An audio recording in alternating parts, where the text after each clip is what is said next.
Hello viewers, আসসালামু আলাইকুম।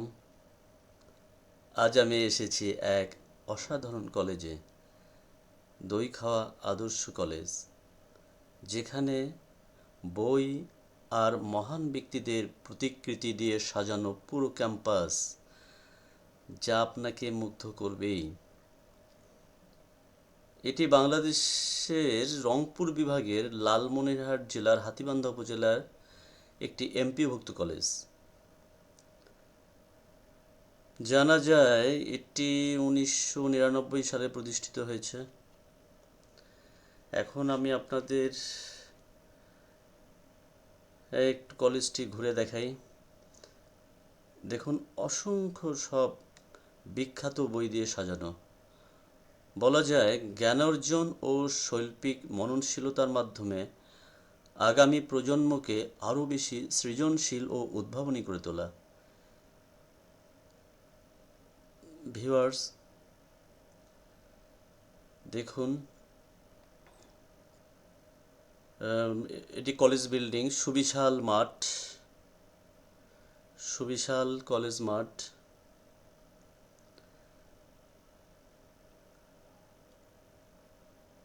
এখন চলুন দেখি কলেজের প্রবেশদ্বার,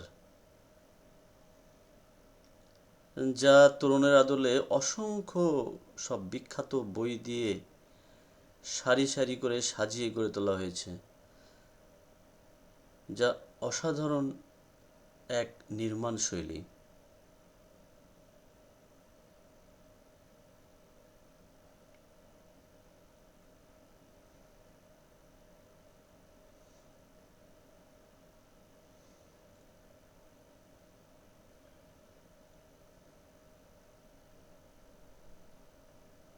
ভিউয়ার্স, সত্যি অসাধারণ সব বিখ্যাত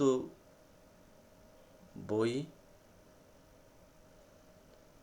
ভিউয়ার্স, শিক্ষা তো শুধু পাঠ্য বইয়ে সীমাবদ্ধ নয়, পরিবেশ, ঐতিহ্য ও স্থাপনা আমাদের শেখায় অনেক কিছু।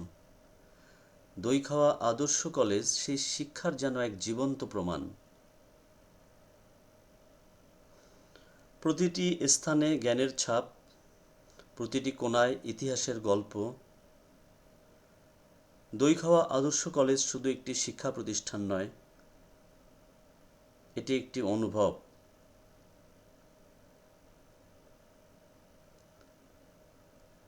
কলেজের ঘ্রাণে যেন মিশে আছে বাংলার সংস্কৃতি, আদর্শ ও আগামীর স্বপ্ন।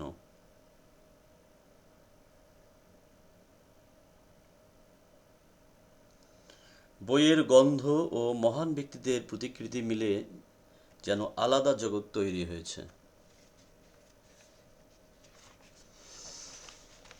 যেখানে জ্ঞান, শৃঙ্খলা ও স্বপ্ন একসাথে হাঁটে। চমৎকার বিষয় হলো, দেয়ালে যেসব ব্যক্তিদের প্রতিকৃতি স্থান পেয়েছে তারা দেশের জন্য অনন্য অবদান রেখেছে বটে, কিন্তু লোকমুখে তাদের তেমন নাম নেই। যেমন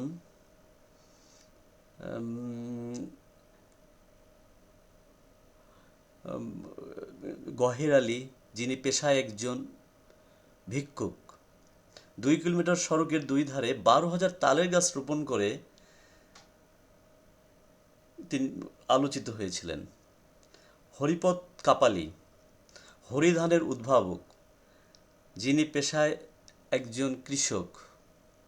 দেখুন, 1996 সালে ধানের নতুন জাত উদ্ভাবন করে সাড়া ফেলেছিলেন। জন্মস্থান ঝিনাইদহ।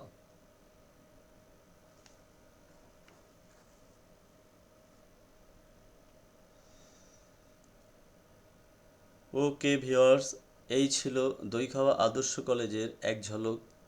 বই, জ্ঞান আর অনুপ্রেরণার এক অসাধারণ মিলনস্থল। যদি ভিডিওটি ভালো লেগে থাকে তাহলে একটি লাইক আশা করছি। কমেন্টে জানাবেন আপনাদের মতামত। আর এমন আরও ভিডিও পেতে চ্যানেলটি সাবস্ক্রাইব করে বেল আইকনে ক্লিক করবেন। পরবর্তীতে আরও নতুন কোনো ভিডিও নিয়ে হাজির হব ইনশাল্লাহ। ততদিনে ভালো থাকবেন, সুস্থ থাকবেন। আল্লাহ হাফেজ।